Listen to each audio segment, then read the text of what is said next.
वक्त करता है परवरिश बरसों, वक्त करता है परवरिश बरसों, हादसे यूं ही नहीं हुआ करते। किसी विद्वान की ये पंक्तियां हैं और मैं आज इस स्कूल में पहुंचा हूं तो कुछ कारणवश पहुंचा हूं। काफ़ी लंबे समय तक हम साइबर अपराध की दुनिया से बचे रहे, लेकिन आज का दौर, आज का पूरा विश्व इस साइबर क्राइम की दुनिया में इस तरह से भयभीत है। और भयभीत होने का वजह भी है कि आर्टिफिशियल इंटेलिजेंस की मदद से कोई भी क्राइम करना, ख़ास तौर से साइबर के क्राइम करना इतने बेहद आसान हो गए हैं और हम और आप इसके चपेटे में आ जा रहे हैं। तो आज का सेशन साइबर क्राइम अवेयरनेस के तहत उत्तर प्रदेश पुलिस द्वारा एक मुहिम चलाया जा रहा है उत्तर प्रदेश में, जिसमें हम उत्तर प्रदेश के जनता को, उत्तर प्रदेश के, आप पीछे बिल्कुल बात आप लोग नहीं करेंगे, ध्यान रखिएगा, हमारी सेशन में बिल्कुल बात नहीं, जो भी बात करना होगा मन से हट के करिए।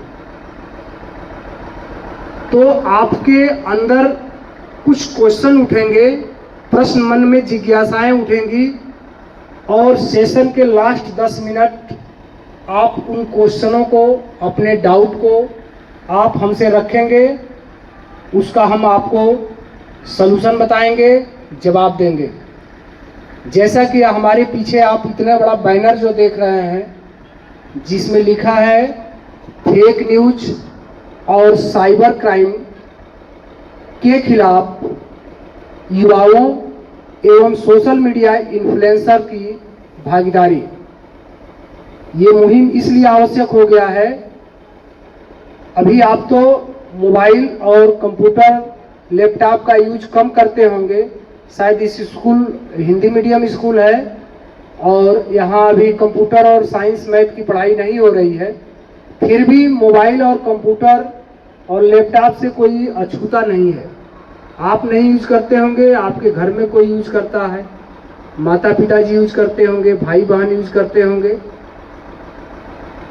और बैंकों में बिना मोबाइल नंबर के अकाउंट नहीं खुल रहा है, बिना मोबाइल के हमारा जीवन अधूरा हो गया है। पीछे जो बच्चे बिल्कुल बात कर रहे हैं, बिल्कुल बात मत करिएगा, फिर मैं बच्चों को खड़ा भी कराता हूं बेंच पर, ये ध्यान रखिएगा।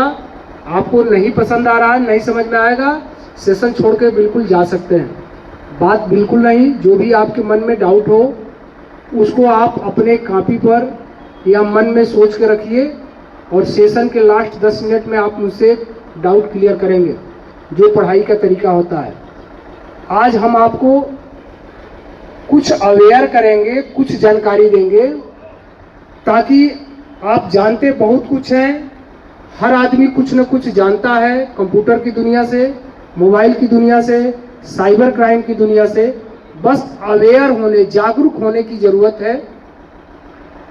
राहत इंदौरी ने लिखा है, जो अब जिनकी मृत्यु हो चुकी है, इस समय तो नहीं है, कि बड़ी अच्छी पंक्ति थी उनकी, लगेगी आग तो आएंगे कई घर जद में, लगेगी आग तो आएंगे कई घर जद में, यहाँ केवल मेरे मकान थोड़े ही है। उनका शब्द था कि अगर आग लगती है कहीं गांव में, क्षेत्र में, कस्बे में, शहर में, तो उसकी जद में कई घर आ जाते हैं। अगर ये सोच के हम बैठे रहेंगे कि मेरा मकान नहीं जलेगा, तो ये संभव नहीं है। अगर ये साइबर क्राइम जिस क्रेज के साथ, जिस तेजी के साथ आज पूरे वर्ल्ड को चपेटे में ले रहा है, तो वो दिन दूर नहीं कि 2025 में भी आपको लगेगा कि हमारे साथ, हमारे परिवार के साथ, हमारे रिश्तेदार के साथ भी ये अपराध हो गया। अब बहुत सारे इसके अपराध हो चुके हैं, कुछ भय बस नहीं बताते हैं, कुछ शर्म बस नहीं बताते हैं, कुछ संकोच बस नहीं बताते हैं, और कुछ का जैसे अमाउंट संबंधी, अगर पैसे संबंधी अपराध होता है तो छोटे पैसे संबंधी अपराध पर लोग सहम कर घर पर ही रह जाते हैं। आज समय आ गया है कि हम आर्टिफिशियल इंटेलिजेंस को समझें, कंप्यूटर को समझें और स्वयं ऐसे अपराध करने से बचें। और कोई साइबर क्रिमिनल हमारे साथ कोई अपराध कर रहा है तो उससे कैसे बचे, दोनों चीज़ें हैं इसमें। क्योंकि आपकी एज, इस टीन एज में ऐसे आपको अनुभव नहीं होते हैं कि आपके द्वारा मोबाइल पर क्या किया गया चीज़ें अपराध हैं, और आप आवेश में आके, नासमझी में या जानबूझकर साइबर क्राइम कर जाते हैं। तो एक तो आपको साइबर क्राइम से बचना है और दूसरा साइबर क्रिमिनल से बचना है, जिसके लिए आज उत्तर प्रदेश सरकार, उत्तर प्रदेश पुलिस पूरे प्रदेश स्तर पर इस मुहिम को चला रही है, ताकि एक हम डिजिटल संस्कृति को बढ़ावा दें, एक डिजिटल कल्चर को बढ़ावा दें, हर आदमी उसमें अवेयर हो जाए, सतर्क हो जाए। क्योंकि हर समय 24 घंटा हम मोबाइल लेकर साथ चल रहे हैं, हर समय हम साइबर क्रिमिनल्स के दायरे में हैं, परिध में हैं। तो हमको 24 आवर्स इंटू 7 अलर्ट रहना होगा। तो उत्तर प्रदेश पुलिस के मुखिया श्री प्रशांत कुमार जी, जो डायरेक्टर जनरल ऑफ पुलिस हैं, जिनको आप डीजीपी कहते हैं, उनके द्वारा ये मुहिम चलाया जा रहा है कि हम ऐसे योद्धाओं की एक टीम तैयार करेंगे अपने प्रदेश में, जिन योद्धाओं के माध्यम से हम समाज में इस जागरूकता अभियान को और अधिक फैला देंगे, ताकि जन जन में एक एक आदमी के साथ, एक एक बच्चे के साथ, एक एक व्यक्ति के साथ वो चीज़ें शेयर हो जाएं कि हमको अपने मोबाइल के साथ, हमको अपने लैपटॉप, कंप्यूटर के साथ क्या सावधानी रखना है, कैसे अलर्ट रहना है। तो ये एक वॉरियर तैयार किए जा रहे हैं, योद्धा तैयार किया जा रहा है, जिनका नाम रखा गया है डिजिटल वॉरियर। वॉरियर को हिंदी में योद्धा कहते हैं, और डिजिटल का मतलब इलेक्ट्रॉनिक समझिए, या नेटवर्क से समझिए, या साइबर से समझिए, या मोबाइल से समझिए। तो हम ऐसे योद्धाओं को घूम घूम के तैयार कर रहे हैं, खास तौर से जो ग्रेजुएट के छात्र हैं, या परास्नातक छात्र हैं, या सोशल मीडिया इन्फ्लुएंसर हैं। तो आप स्टूडेंट तो समझ रहे हैं, जो एबव 18 ईयर्स के student graduation, post graduation, engineering, medical, pharmacy, ITI, polytechnic कर रहे हैं, उनको हम इसको योद्धा बनाएंगे। साथ में साथ समाज के ऐसे लोगों को हम इसमें योद्धा बनाएंगे जो सोशल मीडिया पर ज़्यादा एक्टिव रहते हैं, जिनको लोग सुनते हैं, देखते हैं, जिनको सोशल मीडिया इन्फ्लुएंसर कहा जाता है। उनके फेसबुक, इंस्टाग्राम, ट्विटर, यूट्यूब पर हजारों फॉलोअर्स हैं। तो उनके माध्यम से कोई चीज़ हम प्रसारित कराएंगे तो आप तक, आम जनमानस तक और आसानी से पहुंचेगी। क्योंकि आप बिलो 18 ईयर्स हैं, आपसे अपेक्षा नहीं की जाती है कि आपका कोई सोशल मीडिया अकाउंट होगा, फेसबुक होगा, इंस्टाग्राम होगा या ट्विटर होगा। आपसे बिल्कुल अपेक्षा नहीं की जाती है। आपसे अगर मोबाइल आप यूज भी करते हैं तो आपसे केवल यही अपेक्षा की जाती है कि अभी आप यूट्यूब पर अपना कोर्स स्टडी या स्टडी मटेरियल ही देखते होंगे, गूगल पर कोई चीज़ जो आपको पढ़ाई से रिलेटेड है वही सर्च करते होंगे। तो गूगल और यूट्यूब आप यूज कर देते होंगे अपने माता पिता के मोबाइल से। फेसबुक, इंस्टाग्राम और ट्विटर के लिए अकाउंट बनाना पड़ता है, जो बिलो 18 के लिए अलाउ नहीं है। तो आपको डिजिटल योद्धा की श्रेणी में तो नहीं रखा जा सकता है। आपके लिए केवल निर्देश प्राप्त हुए हैं कि इंटर तक के छात्रों को कार्यशालाओं के माध्यम से, कार्यशाला मीन्स जिस तरह का हम संवाद आपसे कर रहे हैं, आपको अवेयर करने के लिए जो जो चीज़ें हमसे हो सकती है उसको कार्यशाला कहा जाता है। आपके साथ कार्यशाला का आयोजन किया जाए। बाकी बड़े छात्रों के साथ हम लोग उनको डिजिटल वॉरियर भी बना रहे हैं। तो आपको इस जो पीछे पोस्टर लगा है, एक बार इससे इंट्रोड्यूस करा रहे हैं, फिर आप उन शब्दावलियों को अपने जेहन में रख लेंगे, अपने मन मस्तिष्क में रख लेंगे। क्योंकि जो शब्द है डिजिटल कल्चर, डिजिटल संस्कृति को बढ़ाने का, वो चीज़ें आपके मन मस्तिष्क में जब बार बार वो चीज़ें रहेंगी तभी आप अवेयर रहेंगे।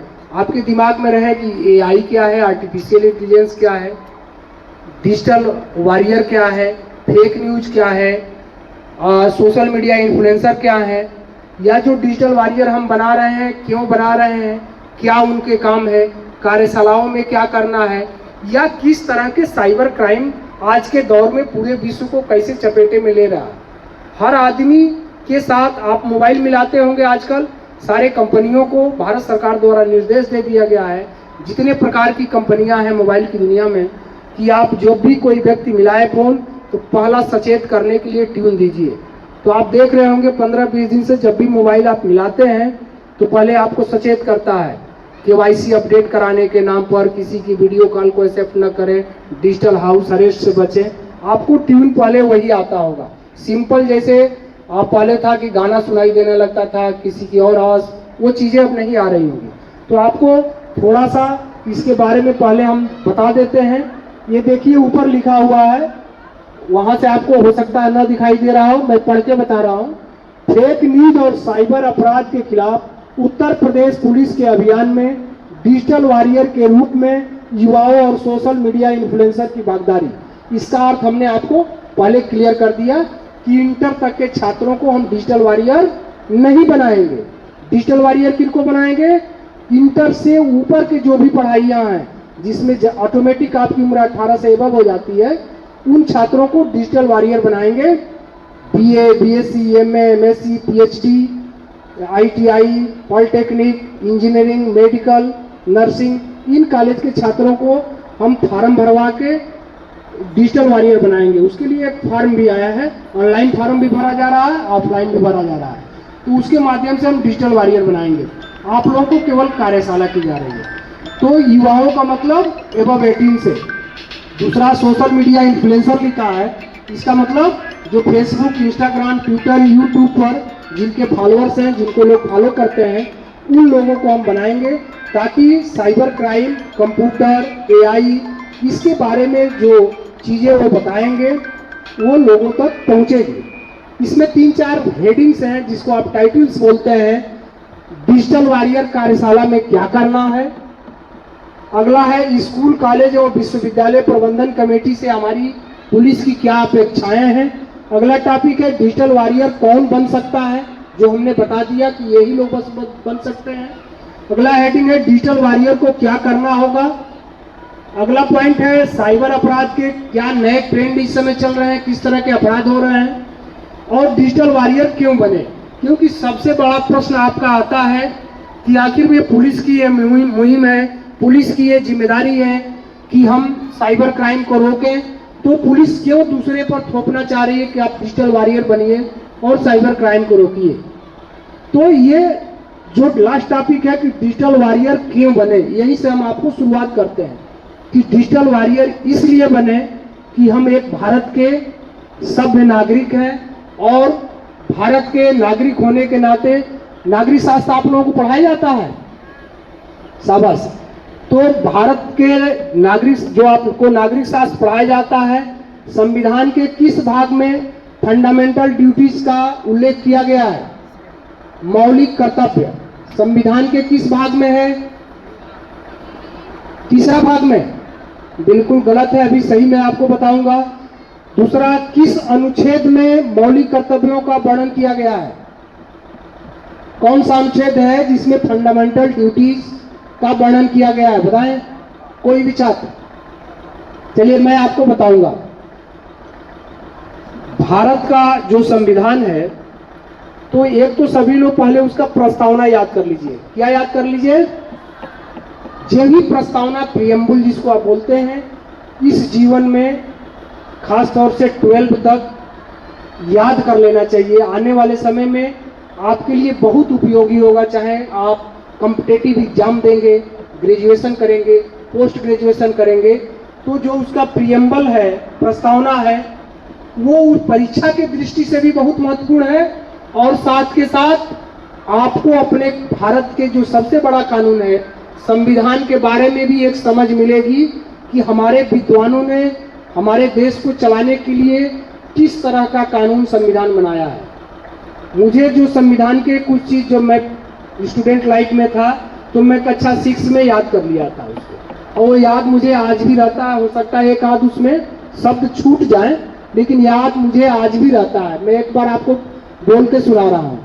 हम भारत के लोग भारत को एक संपूर्ण प्रभुत्व संपन्न समाजवादी पंथ निरपेक्ष लोकतंत्रात्मक गणराज्य बनाने एवं इसके समस्त नागरिकों को आर्थिक सामाजिक राजनीतिक न्याय दिलाने, उन सब में धर्म विश्वास अवसर आदि की समानता दिलाने के लिए राष्ट्र की एकता और अखंडता सुनिश्चित करने वाली बंधुता दिलाने के लिए आज इस संविधान सभा में 26 नवंबर 1949 को, जिसको 26 नवंबर 1949 को, उसमें ब्रैकेट में फिर एक शब्द आता है मिति मार्ग शुक्ल सप्तमी विक्रमी 2006 को, इस संविधान को अंगीकृत अधिनियमित एवं आत्मार्पित करते हैं। यहाँ से आपको क्लियरिटी हो जाती है कि आगे जो हमारा संविधान 22 भागों में होगा, 395 अनुच्छेद में है, इसमें क्या चीजें हैं, यहाँ से क्लियरिटी आ जाती है। वहीं से संविधान के भाग 1 में आपको भारत का क्या राज्य क्षेत्र होगा, भारत की क्या व्यवस्थाएं होंगी, वो 1 से लेकर अनुच्छेद 4 तक में दिया गया है। जब भाग 2 में जाते हैं तो अनुच्छेद 5 से लेकर 11 तक आता है, जिसमें किस प्रकार से नागरिकता दी जाएगी, किस प्रकार से नागरिकता समाप्त होगी, मैंने सिटीजनशिप के वर्णन में दिया गया है।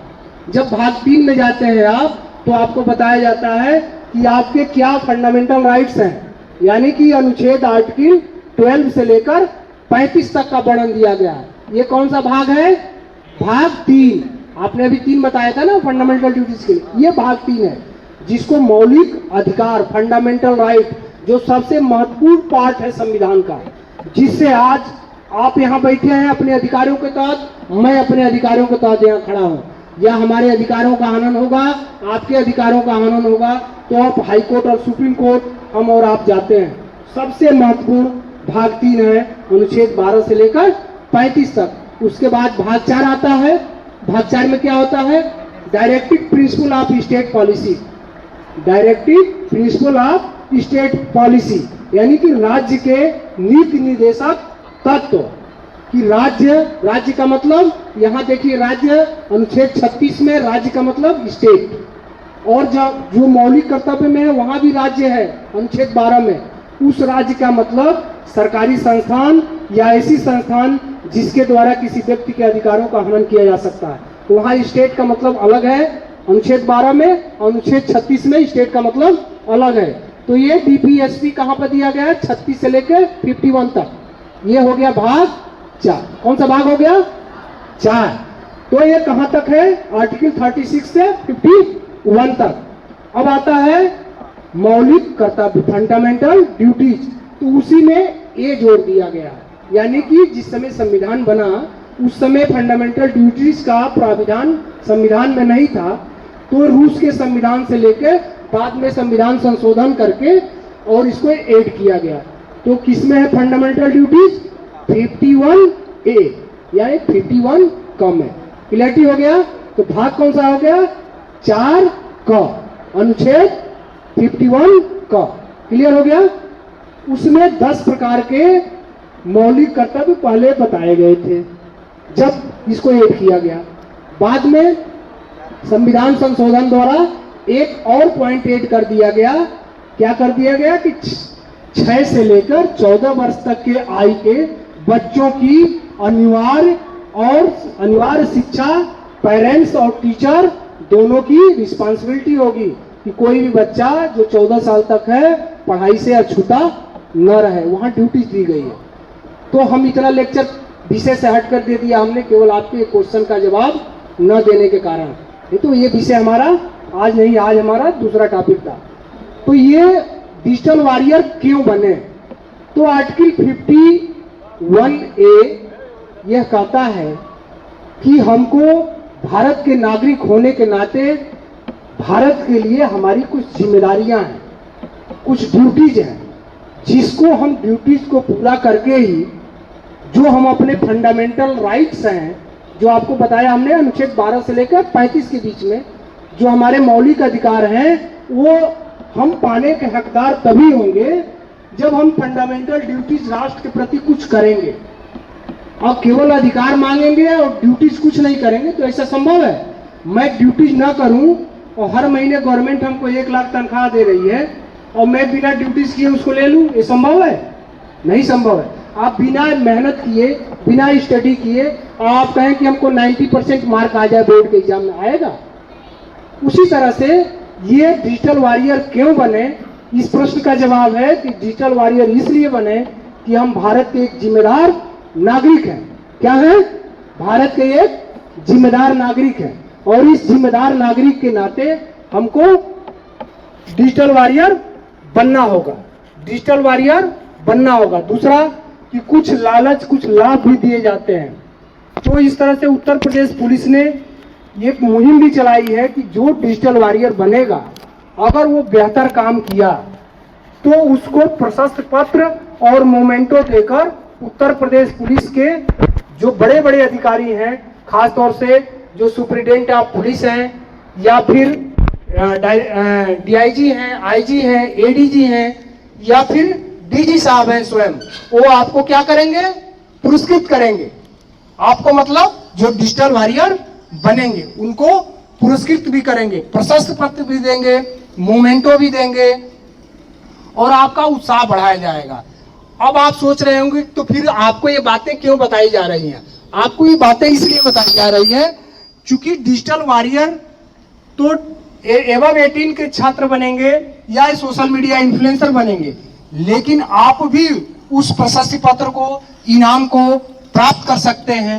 आपका प्रश्न होगा कैसे प्राप्त कर सकते हैं? तो उसमें एक व्यवस्था दी गई है कि अगर आप डिजिटल वॉरियर नहीं बन रहे हैं, कार्यशालाओं में भाग ले रहे हैं, तो स्कूल प्रबंधन कमेटी, जो हमने आपको ये बताया कि स्कूल, कॉलेज और विश्वविद्यालय प्रबंधन से क्या अपेक्षाएं हैं, तो इसमें कुछ पॉइंट दिए गए हैं कि स्कूलों में साइबर क्लब की स्थापना होगी, एक शिक्षक को नोडल अधिकारी नियुक्त किया जाएगा और वह शिक्षक आपको साइबर जागरूकता से संबंधित स्कूलों में एक्टिविटीज कराएगा। एक्टिविटीज का मतलब जैसे आप निबंध प्रतियोगिता करा दी गई, साइबर अपराध और उससे बचाव, इस टॉपिक पर एक निबंध प्रतियोगिता करा दी गई। उसमें आपने अच्छा निबंध लिखा, आपको स्कूल ने पुरस्कृत किया, आपकी कॉपी को सेव किया, रखा और उसकी सूचना मुझे आपकी स्कूल प्रबंधन कमेटी ने दिया। मैं उसको मुख्यालय तक भेजूंगा, वहां से चयनित होगा और उस छात्र को डीजीपी महोदय, डीआईजी महोदय, एसपी महोदय द्वारा प्रशस्ति पत्र और मोमेंटो देकर पुरस्कृत किया जाएगा। एक तरीका एग्जाम्पल बताया, उसमें बहुत सारे तरीके हैं जिसमें ये छात्र भी इनाम और प्रशस्ति पत्र पा सकते हैं, जो भविष्य में बहुत बड़ा काम आता है। किसी भी आईपीएस अधिकारी के द्वारा दिया गया आपको एक प्रशस्ति पत्र भविष्य में कई सारे इंटरव्यू में, जॉब में या जहां भी आप रहेंगे, आपकी एक अहमियत, आपकी एक पहचान अलग रहेगी। क्या क्या आप कर सकते हैं इनाम पाने के लिए, प्रशस्ति पत्र पाने के लिए? आप निबंध प्रतियोगिता कर सकते हैं, आप लघु कहानियां लिख सकते हैं, छोटे छोटे वीडियो कंटेंट बना सकते हैं। साइबर क्रिमिनल इस तरह से एक पात्र बन जाएंगे बच्चे कि ये साइबर क्रिमिनल्स हैं, ये इन्वेस्टिगेशन विंग है, ये पुलिस है, ये पीड़ित व्यक्ति कैसे आता है, क्या साइबर फ्रॉड हुआ, कैसे उसका वो डिस्पोजल करता है। इस तरह की आप शॉर्ट मूवी बना सकते हैं, वीडियो क्लिप बना सकते हैं, कार्टून अच्छे बना सकते हैं, आप पोस्टर बना सकते हैं। उसके माध्यम से लोगों को बताने का प्रयास करेंगे किस तरह से साइबर अपराध हो रहे हैं। अब मैं विषय पर पुनः एक बार फोकस करता हूं आपको कि पहले तो आपको साइबर क्राइम के कुछ प्रकार बता दे रहे हैं कि जानते आप सब हैं, आपको केवल जो है थोड़ा सा अवेयर करना है। जैसे आपने सुना होगा कि किसी का पैसा कट गया, मैसेज आया, पैसा कट गया। आपने सुना होगा कि वीडियो कॉलिंग आ रहा है और कोई पुलिस अधिकारी उधर से वर्दी में, यूनिफॉर्म में बोल रहा है कि मैं पुलिस वाला हूं, आपके खिलाफ ये जांच चल रही है और आप इतना पैसा तुरंत इस खाते में भेज दीजिए, नहीं तो आपके लड़के को गिरफ्तार कर लिया जाएगा या आपको गिरफ्तार कर लिया जाएगा। या आपसे कहा जाता है कि आपका बैंक अकाउंट एटीएम बंद होने वाला है, तुरंत केवाईसी करा लीजिए। या कोई डिलीवरी बॉय आता है, अमेजॉन या फ्लिपकार्ट पर आप कोई खरीदारी कोई सामान मंगाए हैं, सामान आपका अभी पहुंचा नहीं आपके घर पर, 20 से एक साइबर क्रिमिनल्स उसी तरह का पैकेट लेके आपके घर पर आएगा, कहेगा आपने जो डिलीवरी मंगाया है ये है लीजिए। आप सोचेंगे कि हमने जो तो ऑर्डर किया ही था, सामान मेरा आ गया। तो आप डिलीवरी लेंगे, उसका पैसा देंगे, वो कहेगा कि इसका जो बार कोड है इस बॉक्स पर, उसको मैं स्कैन कर रहा हूँ, एक ओटीपी आपके मोबाइल पर अभी जाएगा और आपके मोबाइल पर ओटीपी आएगा। आप सोचेंगे कि मैंने जो डिलीवरी मंगाई है उसी से रिलेटेड एक पर्सन है, और वो ओटीपी आपसे ले लेगा, आपका खाता खाली कर देगा। तो इस पर सतर्क रहने की जरूरत है। एक प्रकार नया जो ट्रेंड चल रहा है कि मोबाइल पर मैसेज आ रहा है। किस मोबाइल पर? जिस मोबाइल का सिम नंबर आपके बैंक अकाउंट में जुड़ा है। आपका मतलब आपके माता पिता, भाई बहन, जिसका भी अकाउंट है, हर परिवार में कोई ना कोई अकाउंट बैंक में है। तो आपके मोबाइल पर मैसेज आ रहा है। मैसेज क्या होता है आप जानते होंगे या देखे होंगे। जब पैसा किसी के खाते में आता है तो उसको बैंक की भाषा में बोला जाता है क्रेडिटेड। क्या बोला जाता है? और जब पैसा कटता है तो बैंक की भाषा में क्या बोला जाता है? डेबिटेड। क्या बोला जाता है? तो आपके मोबाइल पर मैसेज आ रहा है 20,000 credited. SBI, Punjab, bank of Baroda, जो भी बैंक है जिसमें आपका खाता है, लग रहा है कि बैंक के द्वारा ही मैसेज भेजा गया। आप तुरंत खुश हो रहे हैं कि 20,000 आ गया इसमें। फिर आप सोचते हैं कि ये पैसा कहां से आ गया। तब तक उधर से एक कॉल आएगा आपके पास, और कॉल में वो बताएगा कि आपके पापा से मैंने 2,000 रुपया लिया था। आपके पापा ने कहा कि मेरे बेटे के अकाउंट नंबर में, मेरे भाई के अकाउंट नंबर में, या जिसके भी मोबाइल पर मैसेज आया होगा उसमें आप पैसा भेज दो। मैंने 2,000 रुपया भेजा, लेकिन भूल से एक जीरो पड़ गया है, 20,000 चला गया है। ऐसा है, आपके पापा का 2,000 रुपया है, उसको आप रख लीजिए, बाकी पैसा मेरा वापस कर दीजिए। तो आपको लगेगा कि 20,000 तो आ ही गया है, 18,000 आप वापस कर देंगे। तो लेकिन वो मैसेज क्या रहता है? फ्रॉड मैसेज रहता है, और आप पैसा वापस कर देते हैं, आपके अकाउंट से कट जाएगा। तो इसमें करना क्या है? करना यह है कि आप बिल्कुल बैंक में जाकर चेक करें कि 20,000 आया है कि नहीं। जब भी आप उससे टाइम लेंगे ना कि अच्छा ठीक है मैं पहले चेक कर लेता हूं बैंक में जाके, तभी वो कोड डिस्कनेक्ट कर देगा। वो समझ जाएगा कि आदमी समझ गया। दूसरा चीज, वीडियो कॉलिंग कभी भी आप रिसीव मत करिए। वीडियो कॉलिंग कभी भी रिसीव मत करिए अगर आपके मोबाइल में वो नंबर सेव नहीं है। व्हाट्सएप कॉलिंग कभी रिसीव मत करिए अगर आपके मोबाइल में वो नंबर सेव नहीं है। बचाव का सबसे आसान जरिया यही है। बिल्कुल नंबर बार बार आ रहा फोन, ब्लॉक कर दीजिए। बार बार उस नंबर से वीडियो कॉल, ऑडियो कॉल आ रहा है, व्हाट्सएप कॉल आ रहा है, ब्लॉक कर दीजिए। सबसे आसान बचाव का यही है, क्योंकि वीडियो कॉल आप जब भी बात करेंगे, हो सकता है कि अपोजिट जेंडर बनके, अगर आप लड़की हैं तो उधर से लड़का बनके कॉल करेगा, लड़का है तो लड़की बनके कॉल करेगा। हो सकता है स्क्रीनशॉट लेकर आपको फिर ब्लैकमेल करे। हो सकता है इस माध्यम से आपको कहे कि आप डिजिटल अरेस्ट हो गए हैं, आपका भाई जो दिल्ली में पढ़ता है उसने ये गलत काम कर दिया है, आपका लड़का जो दिल्ली में पढ़ता है ये गलत काम कर दिया है, आप तुरंत इतना पैसा भिजवाइए। कई तरह की ब्लैकमेलिंग वीडियो कॉल और व्हाट्सएप कॉल के माध्यम से हो जाएगी। आप समझ नहीं पाएंगे। दोनों चीजें हो रही हैं। क्यों हो रही है? क्योंकि आर्टिफिशियल इंटेलिजेंस, जो शब्द मैं बार बार यूज कर रहा हूं, आर्टिफिशियल इंटेलिजेंस की मदद से आपके चाचा की आवाज कॉपी हो सकती है, आपके पापा की आवाज कॉपी हो सकती है, आपके पापा के जैसा व्यक्ति बन के वीडियो कॉलिंग कर सकता है, उन्हीं की आवाज में बोल सकता है। आपको उसको अलग करना, अलग समझना बड़ा कठिन हो जाएगा। कितने छात्र हैं जो एआई को समझते हैं? एआई का नाम आप लोगों ने सुना है? अब तक सुना है आप लोगों ने? एआई क्या है? कोई छात्र कोई छात्र छात्रा जो एआई मतलब आर्टिफिशियल इंटेलिजेंस शब्द भी कभी सुना हो तो भाई सुनिए, इस पढ़ाई का कोई मकसद नहीं है। आप समय के साथ नहीं चलेंगे तो इस पढ़ाई का कोई मकसद नहीं है। आज के समय में बिना कंप्यूटर के तो कोई भी जॉब नहीं है। बेसिक कंप्यूटर, बेसिक चीज तो आपको आना ही आना चाहिए। कहीं भी नहीं है, कहीं का मतलब कहीं भी नहीं, आपके घर में भी पूछ नहीं रहेगी। नौकरी तो दूर की बात है, प्राइवेट नौकरी तो बिना इसके संभव नहीं है। गवर्नमेंट जॉब में भी कोई ऐसा डिपार्टमेंट नहीं है जहां बिना आप कंप्यूटर के कोई काम कर ले जाएंगे, कोई काम नहीं करेंगे। तो इस पर अवेयर होने की जरूरत है। इतिहास, भूगोल और नागरिक शास्त्र से हमको जीवन में कुछ मिलने वाला नहीं है। कुछ मिलेगा? कोई परीक्षा पास करने के लिए आप जीवन में न किसी को कुछ दे सकते हैं उससे। आपको जीवन में कोई भी जितनी भी खोजें हो रही हैं वो हिस्ट्री से थोड़ा हो रही है, वो तो हम अपनी संस्कृति को जानने के लिए, अवेयर होने के लिए पढ़ते हैं। आपको टेक्नोलॉजी के साथ जुड़ना होगा। अपने को आगे बढ़ाने के लिए बिना टेक्निक के कुछ नहीं है। टेक्नोलॉजी के बगैर कुछ जीवन में नहीं है। और आज के युग में बिना टेक्नोलॉजी के आप जी के क्या करेंगे? बिना मोबाइल का आप जी नहीं सकते, बिना कंप्यूटर के जी नहीं सकते। कोई भी आप खरीदारी कर रहे हैं, ऑनलाइन कर रहे हैं, बिना कंप्यूटर की जानकारी के कर नहीं सकते। तो इसमें आपको अवेयर होने की जरूरत है। आपको कंप्यूटर की दुनिया में अपनी पहुंच रखने की जरूरत है। तो मैं थोड़ा सा आप ज्यादा बताएंगे तब भी आपको नहीं समझ में आएगा, क्योंकि आप कुछ भी उस संबंध में आप अवेयर नहीं है। अब तक जितने स्कूलों में मैं गया सभी छात्र अवेयर हैं।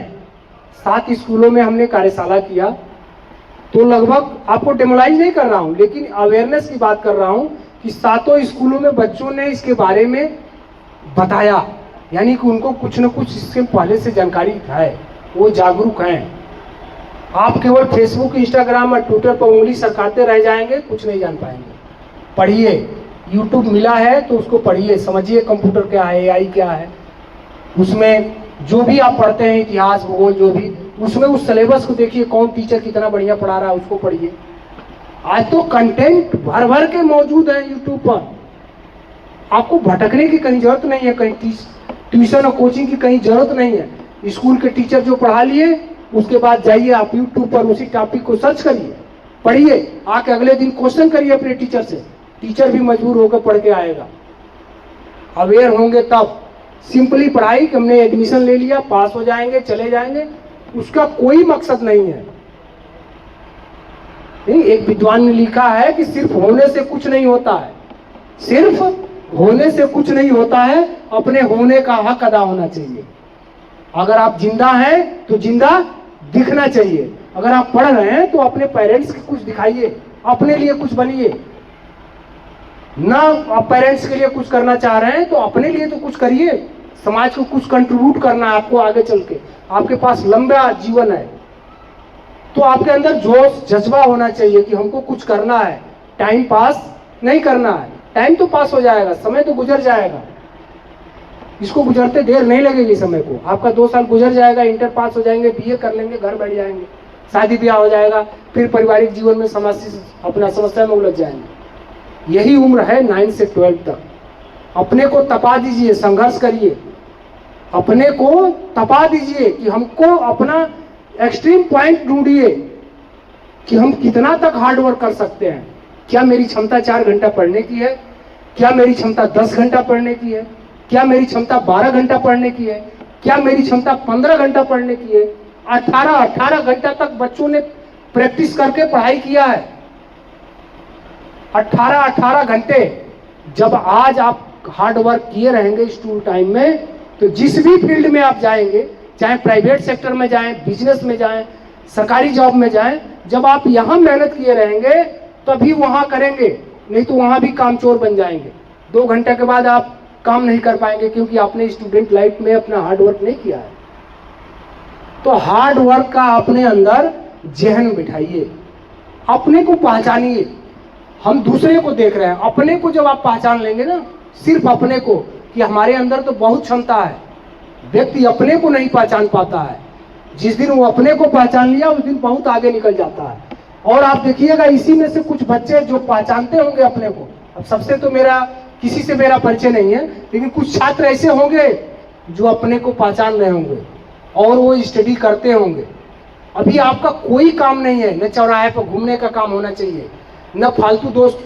2-4 दोस्त ऐसे बनाइए जो केवल आपसे रिलेटेड बात करें, आपके पढ़ाई से रिलेटेड बात करें, फिजिकली स्ट्रेंथ से रिलेटेड बात करें। कैसे हमको अपना sound mind is in sound body कहा जाता है ना, कैसे हम अपना शरीर मजबूत करें, कैसे हम अपनी पढ़ाई मजबूत करें। इस तरह के केवल 2-4 दोस्त बनाइए, दोस्तों की संख्या कम करिए। अभी घर पर अपना काम करिए, अपने लीजिए, अभी जीना सीखिए कि मुझे अपना भविष्य देखना है। कुछ भी संभव है साल 2 साल में। तो अभी अब आते हैं, थोड़ा सा आपको एआई के बारे में बता देते हैं। कंप्यूटर आप लोगों ने सुना ही होगा। एआई कंप्यूटर विज्ञान की वह शाखा है जो ये शब्द आया है 1956 में। यहाँ कोई भी ऐसे टीचर्स नहीं होंगे, हम लोग भी नहीं होंगे जब एआई का जन्म हुआ 1956 में, और उस शब्द को आप अभी तक जान नहीं रहे। एआई मशीन लर्निंग पर आधारित वह टेक्नोलॉजी है जो कंप्यूटर की दुनिया में इस समय तहलका मचा दिया है। थोड़ी चीज इसमें बताऊंगा। जैसे आपने देखा होगा कि आप फोटोशॉप सुने होंगे कि फोटोशॉप ऐप है, इसकी मदद से हम फोटो में एडिट कर देते हैं, सुने हैं ना आप? बढ़िया आप फोटो बना देते हैं। फोटो स्टूडियो वाला उस ऐप की मदद से चेहरे पर अगर दाने भी हैं तो दाने हटा देगा, ब्लैक है तो व्हाइट कर देगा, मैंने बढ़िया फोटो बना देता है। वो क्या है? फोटोशॉप है। आप गूगल पर सोचते हैं कि इस सवाल का आंसर गूगल हमको दे देगा, तो गूगल केवल वही आंसर देगा जो गूगल पर पहले से ऑलरेडी मैटर सेव किया गया है। उसके अलग हटके आप गूगल से बोलिए कि हमको एक ऐसा पुलिस वाले का चेहरा बना के दीजिए जो पिस्टल भी लगाया हो, कंधे पर 3 स्टार भी हो, ये कैप भी पहना हो। गूगल के बस की बात नहीं है, फोटो बना के दे देगा नहीं, वो केवल उसी मैटर को देगा जो ऑलरेडी पहले से उसमें सेव है। एआई क्या कर रहा है? एआई का मतलब आर्टिफिशियल इंटेलिजेंस, फुल फॉर्म हो गया। हिंदी में कहते हैं कृत्रिम बुद्धिमत्ता। क्या बोलता है? कृत्रिम बुद्धिमत्ता, यानी कि एक ऐसा टूल्स, ऐसा सॉफ्टवेयर जो मानव की तरह सोच सके और मानव की तरह जवाब दे सके। अब जैसे मान लीजिए इस बच्ची से हमने पूछा, क्या नाम है बेटा? खड़ा हो जाओ, नाम बताइए, तेज बोलो। रानी अग्रहरी। किस क्लास में पढ़ती हो? 10th में। पिताजी क्या नाम है? मिस्टर वीरेंद्र कुमार अग्रहरी। गांव कौन सा है? केशवापुर। केशवापुर। अब देखिए, यहाँ पर हमने इसलिए इससे बात किया कि हमने 4 बार क्वेश्चन इससे रिपीट किया। एक बार हमने क्या पूछा? क्या नाम है? तो यहाँ से मुंह से हमारे आवाज निकली, इस बच्ची के कहाँ गया? कान में। कान से फिर कहाँ गया? मस्तिष्क में। मस्तिष्क में इसने प्रश्नों को समझा, एनालिसिस किया मस्तिष्क में, फिर जवाब तैयार किया उसका, और जवाब आउटपुट किया इसने बाहर, फिर मुंह से अपना जवाब दिया। इतना प्रोसेस हुआ है ये क्वेश्चन करने में। 4 बार पूछा हमने, 4 बार वही प्रक्रिया हुई, और फिर इसने उसका आंसर मुझे दिया। ठीक उसी प्रकार से आर्टिफिशियल इंटेलिजेंस के मदद से जो टूल्स, जो सॉफ्टवेयर बनाए जा रहे हैं, उनको आपको, जैसे मैंने बोला कि आपका क्या नाम है, एक कमांड हमने दिया, वो एक ही बार में 3 सेकेंड के अंदर नाम, पिता का नाम, गांव, स्कूल का नाम, उम्र, जितनी डिटेल हो सकता है 3 सेकेंड के अंदर एआई दे रहा है। यानी जैसा कि मानव सोच पा रहा है, उससे ज्यादा वो टूल्स समझ पा रहे हैं। तो एआई का ये दौर चल रहा है, और एआई का 3 दौर कंप्यूटर साइंटिस्टों ने अब तक एज्यूम किया है कि अभी जो दौर चल रहा है एआई का, सिंपल एआई, 2030 तक इसका दौर आ जाएगा जनरेटिव एआई, और 2050 तक इसका दौर आ जाएगा सुपर एआई। अब कुछ टूल्स के नाम आपको बता रहे हैं जो हम भी यूज करते हैं, जो भी पढ़े लिखे लोग हैं यूज कर रहे हैं। सरकारी नौकरियों में यूज हो रहा है, प्राइवेट नौकरियों में यूज हो रहा है। उसके माध्यम से जो अच्छे स्कूल हैं, वो बच्चे अपना असाइनमेंट का मतलब आपको जो होमवर्क दिया जाता है, होमवर्क दिया जाता होगा आपको, घर से आप सॉल्व करके लाते होंगे, लिख के लाते होंगे। अच्छे स्कूलों में जो होमवर्क दिया जा रहे हैं वो बच्चे AI टूल्स चैट GPT के माध्यम से अपना असाइनमेंट पूरा करके ला रहे हैं। कोई भी स्कूल या कोई भी संस्था किसी को मेल भेज रही है, AI चैट GPT के माध्यम से मेल तैयार किए जा रहे हैं, उससे बता दिया जा रहा है कि मेल तैयार कर दो, हमको DM साहब को भेजना है। चैट GPT वो मेल तैयार कर दे रहा है, उससे कहा जा रहा है एक पिक्चर लिख दो, एक कहानी लिख दो, एक गाना लिख दो, एक चित्र बना दो, एक वीडियो बना दो, एक कुछ भी कर दो। वो कुछ भी कर दे रहा है। कुछ भी का मतलब कुछ भी कर दे रहा है। जैसे उससे आप देखे होंगे कैलकुलेटर या कंप्यूटर, उसमें कैलकुलेशन कोई करते हैं तो एक शब्दों की लिमिट है कि 1 2 3 4 5 7 से लेकर 99 तक जाइए और फिर उसी में 99 से लौटिए या कहिए मल्टीपुल करके बताओ, तो आपका कैलकुलेटर नहीं बता पाएगा। उसकी लिमिट है, इतनी दूरी में है, जितना 16 या 15 डिजिट तक जितना, उतना ही कैलकुलेशन कैलकुलेटर और कंप्यूटर बता पाएगा। AI क्या कर रहा है, आप यहाँ से बस्ती तक लिखते अक्षर चले जाइए, 1 2 3 4 अरबों संख्या तक बस्ती तक, और बस्ती से फिर लौटते हुए चले आइए लिखते हुए यहाँ तक। इतनी लंबा संख्या का मल्टीपुल करने को AI को दीजिए, कितने देर में लगा दे रहा है? 3 सेकंड। कितने देर में? तो आप सोचिए कि वो AI क्या है। AI से बताया जा रहा है कि इस बच्ची का इसी तरह का बच्ची दूसरा बच्ची बना के दिखाओ, सेम इसी तरह का एक दूसरा बच्ची बना के दिखाओ, ये जैसी बोलती है वैसा बोल के दिखाओ, वो वैसा बोल के दिखा रहा। आज तक समाचार आप लोगों ने देखा है, 9 बजे आता है सना का, आता है AI की मदद से सना समाचार पढ़ रही है। हमारे एक बरेली के ADG साहब हैं रमेश शर्मा जी, उन्होंने AI की मदद से अपना PRO बना दिया, मैंने एक सब इंस्पेक्टर बना दिया। वो लोगों की बात सुनता है, समझता है, उनके कंप्लेंट नोट करता है, उनको बताता है। तो ये AI के जमाना इस दुनिया में हम जी रहे हैं, और वहां हम अवेयर नहीं रहेंगे, जागरूक नहीं रहेंगे, तो हमारे साथ बहुत बड़ा स्कैम हो सकता है।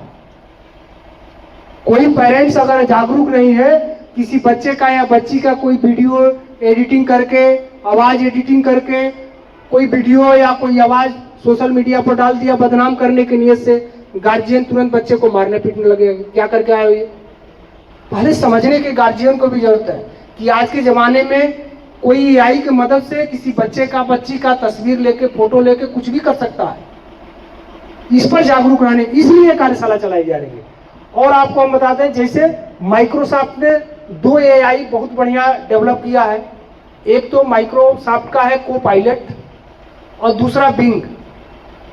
माइक्रोसॉफ्ट ने 2 AI टूल्स बहुत अच्छे विकसित किया, डेवलप किया है। अगर आपको मोबाइल चलाना है तो फेसबुक मत चलाइए, इंस्टाग्राम मत चलाइए, ट्विटर मत चलाइए, आप AI चलाइए मोबाइल में, कुछ जानकारी लीजिए, कुछ समय के साथ दीजिए, कुछ सीखिए। अगर मोबाइल ही चलाना है, समय ही 1 घंटा बर्बाद करना है मोबाइल पर, तो आप बिंग चलाइए, आप जो है कोपायलट चलाइए, आप चैट GPT चलाइए, गूगल का जेमिनी है जेमिनी चलाइए, गूगल मत चलाइए, जेमिनी चलाइए। आप व्हाट्सएप पर देखते होंगे, हर आदमी देख रहा है, सब कोई यूज नहीं कर रहा या समझ नहीं पा रहा। व्हाट्सएप पर देखते होंगे आजकल लिख के आता है मेटा AI, आता है ना, ऐसे ऐसे घूमता रहता है मेटा AI। फेसबुक का है मेटा AI। अब आप देख रहे हैं मेटा AI तो लोग सोचते हैं उसमें नाम सर्च करने लगते हैं। वो नाम सर्च करने के लिए मेटा AI नहीं है कि कांटेक्ट नंबर सर्च कर रहे हैं हम उसमें। मेटा AI से बोलिए, मुंह से बोलिए, उससे कहिए कि हमको एक अपने दोस्त को एक वो भेजना है, गुलाब का फूल भेजना है, बना के दिखाओ। मुंह से बोलिए, बना के वही देगा आपको। आपको उसमें जाकर जहां से वो आप थंब उठाते हैं, हाथ जोड़ने वाला उठाते हैं, कोई फूल उठाते हैं, वो जमाना बहुत, इमोजी का जमाना बहुत दूर हो गया कि इमोजी आप बॉक्स से जाकर ढूंढ रहे हैं। आप वही बोलिए ना गूगल से, अरे उससे मेटा AI से, व्हाट्सएप के ऊपर ही कि हमको ये चीज बना के दिखाओ, ये भेजना, वो वही बना के देगा।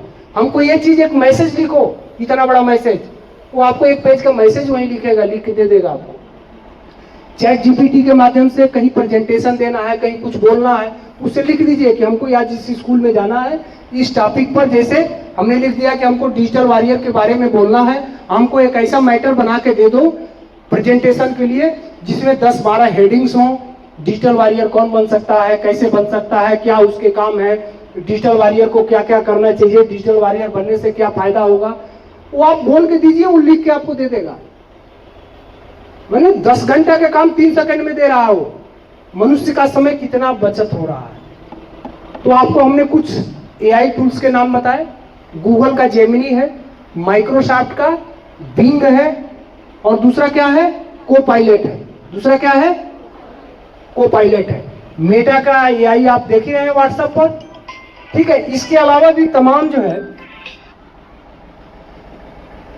तमाम एआई टूल्स हैं जिसकी मदद से आप बहुत कुछ कर सकते हैं, बहुत कुछ सीख सकते हैं। ये सीखने के लिए हो गया। दूसरे पक्ष में इसके जाएंगे आप कि इसी के मदद से साइबर क्रिमिनल्स हमारे साथ अपराध भी कर सकते हैं। जो साइबर क्रिमिनल्स हैं इसी के माध्यम से हमारे साथ वो अपराध भी कर सकते हैं। आप लोगों से इसलिए वार्ता करके हम घंटा, 1.5 घंटा, 2 घंटा स्कूलों में अपना समय सरकारी कार्य और छोड़कर ये कर रहे हैं कि यहाँ पर अगर 500 स्टूडेंट बैठे हैं तो ये 500 स्टूडेंट नहीं है, ये 5 चौका 200, 2000, ये 2000 परिवार को आप अवेयर करेंगे ना। कोई ऐसा छात्र नहीं होगा जिसके परिवार में 4 सदस्य नहीं होंगे। कोई है ऐसा बच्चा जिसके घर में 4 लोग नहीं हो? एक तो माता पिता क्लियर होंगे तभी छात्र हैं, और एक छात्र हो गया, कुछ भाई बहन हो सकते हैं, चाचा चाची हो सकते हैं, दादा दादी हो सकते हैं, पड़ोसी हो सकते हैं। तो हम 500 को अवेयर जागरूक नहीं कर रहे हैं, हम 2000 लोगों को अवेयर कर रहे हैं। और उस 2000 अवेयर के बाद ये तो अभियान डीजीपी साहब का 20 दिसंबर से चल रहा है। मैं इस काम में विगत 3 सालों से लगा हूं। कितने साल से? 3 साल से लगा हूं। मुझे आनंद आता है, खुशी आता है। इसका हमको पैसा नहीं मिलता है कि हम आए हैं तो यहाँ पर हमको तनख्वाह के अलावा पैसा मिलेगा, लेकिन इसका लाभ मुझे मिला। और लाभ मिलने के बाद हमने अपने जीवन में ठान लिया कि मुझे 1 घंटा छात्रों को देना ही देना है रोज। ये नहीं कि फोटो खिंचाने के लिए हम आ गए, फोटो वीडियो बन गया, अब मैं फेमस हो जाऊंगा, इसके लिए नहीं। कोरोना काल में जब स्कूलें बंद हो गई थी, कोचिंग बंद हो गया था, तो मेरी लड़की की इच्छा थी इंजीनियरिंग करने की। इंटर तक उसने मैथ, फिजिक्स और कंप्यूटर पढ़ा था। कोटा के सारे स्कूल बंद, गोरखपुर के स्कूल बंद, न क्लासेस चलती थी न कोचिंग चलती थी। और मेरा फिजिक्स, केमिस्ट्री ये सब पढ़े 25 साल हो गया था। मैं पोस्ट ग्रेजुएशन हूं और 25 साल तक फिजिक्स केमिस्ट्री पढ़े हो गया था मुझे।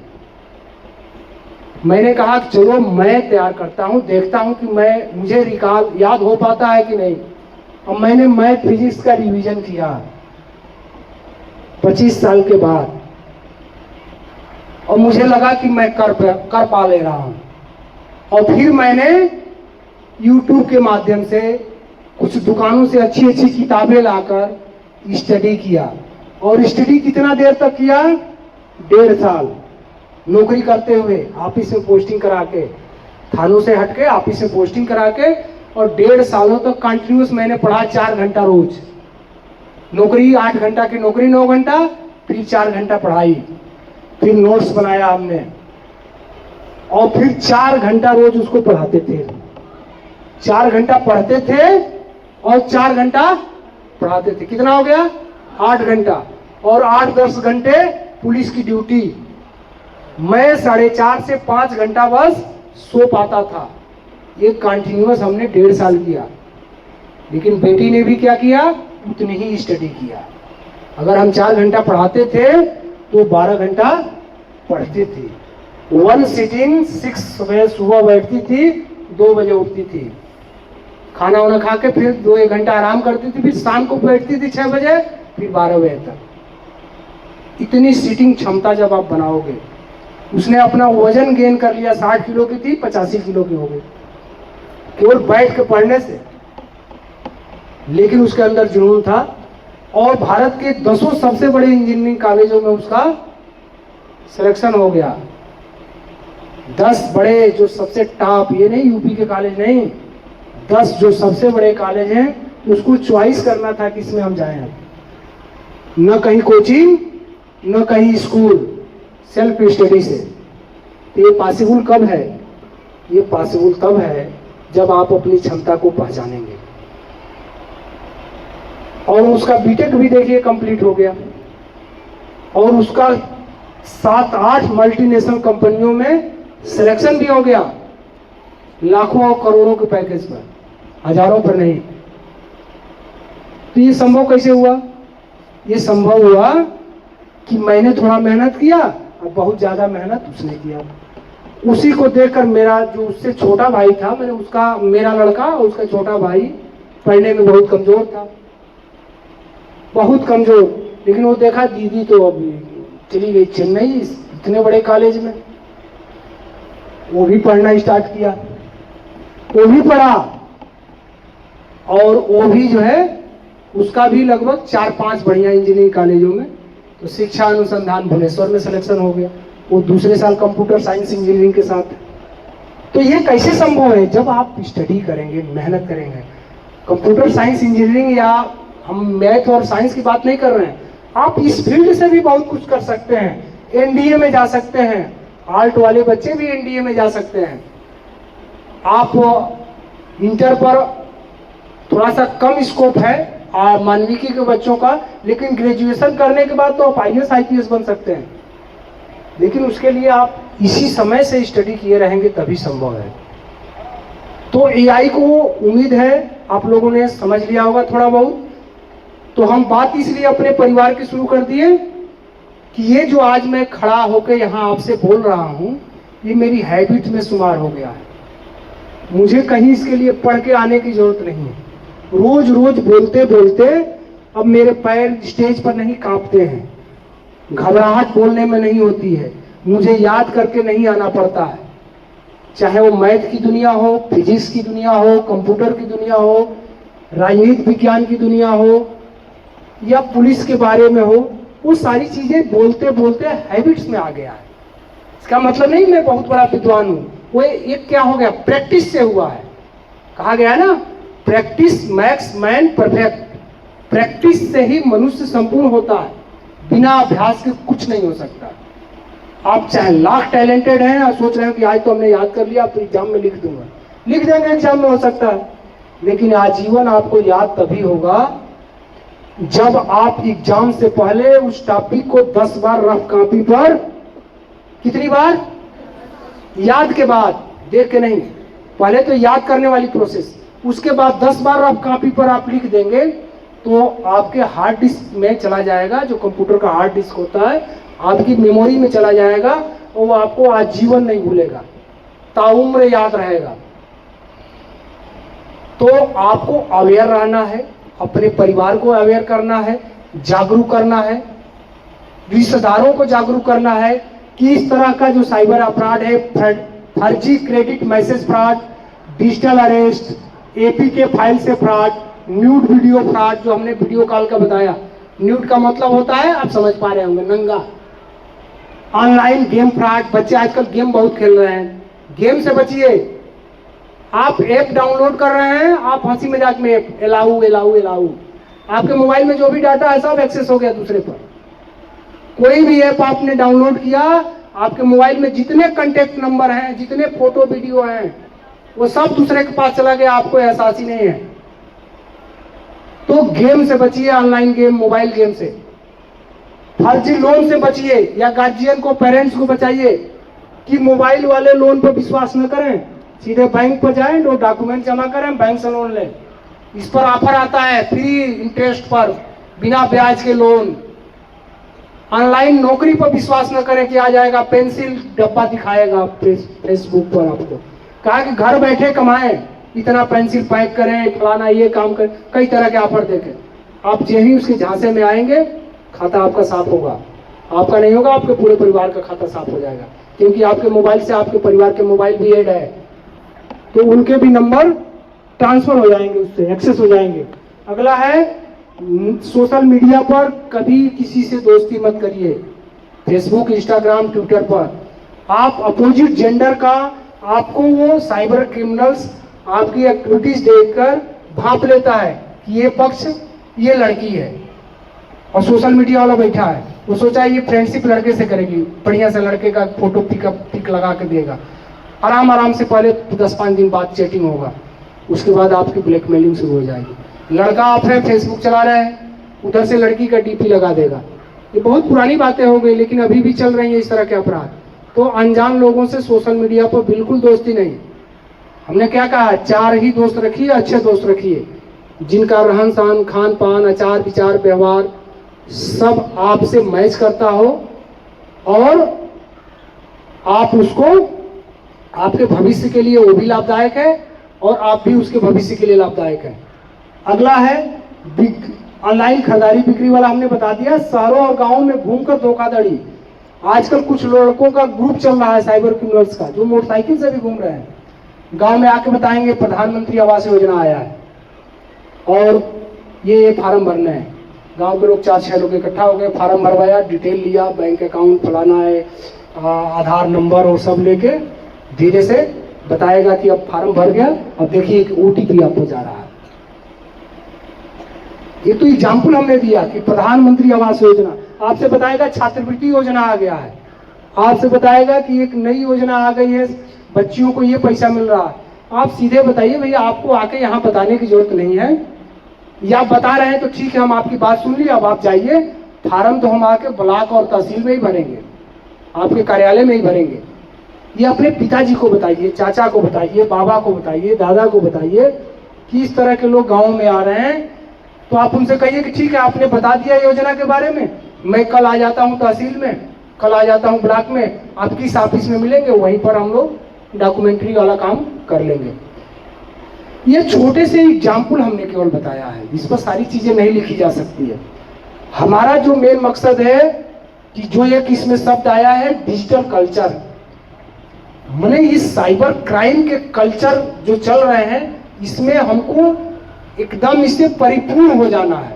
हमारे मस्तिष्क में हमेशा चलता रहे कि हर कॉल, हर मैसेज, ये आ रहा है, OTP मांग रहा है, ये लिंक भेज रहा है, ये KYC अपडेट करा रहा है, ये इस तरह से वीडियो कॉल कर रहा है, ये दोस्ती के लिए रिक्वेस्ट कर रहा है। हर समय हम सचेत रहें, अलर्ट रहें कि हमारे साथ साइबर क्राइम हो सकता है। और इस कल्चर को डेवलप हम तभी कर पाएंगे, पूरा व्यापक प्रचार प्रसार इस कल्चर का तभी कर पाएंगे जब हम अपने परिवार को पालें। कहा जाता है ना कि पर्यावरण सुधार कहाँ से होता है, निबंध लिखाया जाता है, पर्यावरण पर लिखा जाता है ना, या फिर प्रदूषण पर लिखा जाता होगा, कुछ तो होता होगा स्कूलों में। तो पर्यावरण या प्रदूषण सुधार कैसे करें, उसकी सुधार घर से ही शुरू होती है। यदि हम अपने बिस्तर पर जहाँ सो रहे हैं, सो के उठे और चद्दर कहीं है, रजाई कहीं है, गद्दा कहीं है, छोड़ के हम चले गए, माँ की जिम्मेदारी है, माँ सही करे। कागज फाड़ के कहीं फेंक दिए, गंदगी कहीं कर दिए, तो वहां से आपको पर्यावरण सुधार कहाँ से शुरू होता है, घर से शुरू होता है। जब हम अपने रहन सहन से शुरू करेंगे तो हमारे आदत में भी सुधार होगा, समाज को भी हम सही दिशा देंगे, जहां रहेंगे वहीं चमकेंगे। और जब घर में गंदे रहेंगे तो जहां रहेंगे वहां भी गंदे रहेंगे। आदत व्यक्ति के जीवन में इनबिल्ड हो जाता है बाय डिफॉल्ट। जैसे मोबाइल आप खरीदते हैं तो बहुत सारे ऐप बाय डिफॉल्ट पहले से मौजूद रहते हैं, इंस्टॉल नहीं करना पड़ता है। उसी तरह से आपकी बुराइयां, आपकी अच्छाइयां बाय डिफॉल्ट आपके शरीर में आ जाती है, और वही लंबे समय तक जब रहेगी तो अगले जनरेशन में भी आप वही डिफॉल्ट देके जाएंगे अपने बच्चे को। तो आपको अपने सुधार अपने घर से करना है। इस डिजिटल अवेयरनेस को, डिजिटल कल्चर को, डिजिटल संस्कृति को आपको अपने घर से शुरुआत करना है। तो एक बार सुस्ती आ रही है, अपने लिए तालियां बजाइए, तेज तालियां बजाइए, शाबाश। ये आपकी सुस्ती के लिए तालियां थी। और एक बार ताली आप बजाएंगे कि आज ही जाकर इस डिजिटल संस्कृति को, इस साइबर क्राइम को के बारे में, अभी रुक के मैं बताऊंगा ताली बजाने के लिए, अपने घर में आप बताएंगे, अपने माता पिता को, चाचा को, पड़ोसी को, रिश्तेदार को, सबको अवेयर करेंगे कि इस तरह से मुझे अवेयर रहना है। और देखिए, कोई बच्चा, छात्र या छात्रा, या आपके घर में कोई आपके बड़े भाई बहन, किसी के साथ अगर इस तरह का साइबर क्राइम हो गया है, किस तरह का, मान लीजिए साल भर पहले पैसा कट गया है, तो अब तो नहीं आएगा, लेकिन अब मुझे पता नहीं यहाँ बोलना चाहिए कि नहीं बोलना चाहिए, लेकिन मैं अपने बेटा बेटी के बराबर तुम लोगों को समझ रहा हूँ, क्योंकि तुम लोगों से उम्र से ज्यादा उम्र के हमारी बेटी भी है 23 साल की और लड़का भी 21 साल का है। तो मैं बोल दे रहा हूँ, किसी बच्चे बच्ची के साथ अगर न्यूड तस्वीर, नंगी तस्वीर का कोई एडिट करके या रियल में कोई ब्लैकमेल कर रहा है कि मैं सोशल मीडिया को वायरल कर दूंगा, मैं तुम्हारे माता पिता को दिखा दूंगा, तो बिल्कुल चुप नहीं बैठना है, ठीक है ना। उसका उस कृत्य के लिए उसको पनिश किया जाएगा, जेल भेजा जाएगा। आपके किसी फॉल्ट के लिए आपको दोषी नहीं बताया जाएगा। पुलिस को इन्फॉर्म जरूर कर दें। हमारे रुधौली थाना पर आप किसी को नहीं बता सकते हैं, मुझे बता दीजिए। आकर नहीं बता सकते हैं तो 94 54 40 31 22 हमारा सरकारी नंबर है, इस पर आप मैसेज करके बता दीजिए, फोन करके बता दीजिए। या आपके घर का कोई इसमें शिकार हो गया उससे बता दीजिए कि इंस्पेक्टर साहब बताएं, बिल्कुल निसंकोच बता दीजिए, डरना नहीं है। इस तरह के अपराधी पुलिस वाले भी कई शिकार हो गए हैं, सॉफ्टवेयर इंजीनियर इसके शिकार हो गए हैं, बड़े बड़े बैंक मैनेजर इसके शिकार हो जा रहे हैं, अच्छे अच्छे लोग हो जा रहे हैं, लेकिन वो बातें प्लेटफार्म पर नहीं रख रहे हैं। वो 5 साल तक 10 साल तक ब्लैकमेल होकर पैसे दे रहे हैं। जब खत्म हो जा रहा है पैसा तब समाज में आ रहा है, तो इससे डरना नहीं है, ठीक है। दूसरा चीज, जैसे आप देखते होंगे गांव में 112 की गाड़ियां जाती हैं। 112 का नाम सुना है आप लोगों ने? लड़ाई झगड़ा, नाली नवदान का झगड़ा हो गया, 112 को फोन करो, 10 मिनट में 8 मिनट में 112 की गाड़ी पहुंच जा रही है। बढ़िया बढ़िया गाड़ियां हैं, बोलेरो है, स्कॉर्पियो है, इनोवा है। हम लोगों की गाड़ी से अच्छी गाड़ियां हैं 112 की। वो इसलिए दी गई है कि हम लोग तो आधा घंटा लग जाएगा यहाँ से आने में, वो क्षेत्र में ही है, तुरंत पहुंच जाएंगे। उसी तरह से हेल्पलाइन नंबर 1930 है। क्या नंबर है? कितने लोग पहले से सुने थे? चलिए तब भी संख्या ठीक है, 20-25 बच्चे पहले सुने थे। 1930 को भी याद रखिए। अगर छोटा से छोटा भी क्राइम साइबर से रिलेटेड होता है, तुरंत किस पर फोन करना है? 1930 पर। अगर किसी का पैसा कट गया, आपका, आपके रिश्तेदार का, आपके भाई का, पिताजी का, जितना जल्दी आप 1930 पर कॉल करेंगे उतना जल्दी उस साइबर क्रिमिनल्स का खाता सीज होगा और पैसा वही खाते में होल्ड हो जाएगा। उसके बाद फोन करने के बाद आपको थाने आना है, एक एप्लीकेशन मुझे देना है और मेरी जिम्मेदारी होगी कि उस पैसे को मैं आपके खाते में वापस कराऊंगा। लेकिन ये तभी संभव है जब जल्दी से जल्दी 1930 पर आप कॉल कर देंगे।